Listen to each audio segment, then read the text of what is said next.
Hello, good afternoon. So, spotted na to karon si MV Light Ferrite, no? So, mao din ni siyang bagong barko sa light, no?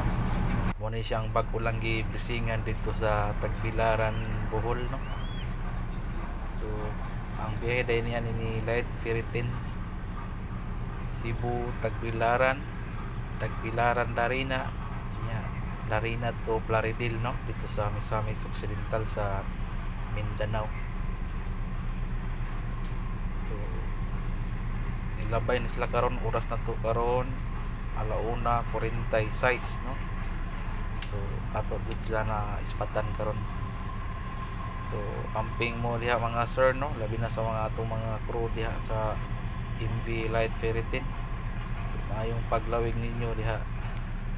So ato po i-shout out ang mga pasahero, no? Nga sakay karon sa MV Light Ferrite March 3, no? Alauna sa hapon, no? So shout out kaninyo dyan mga sir, mga ma'am, no? Amping mo sa inyong pagbiyahe.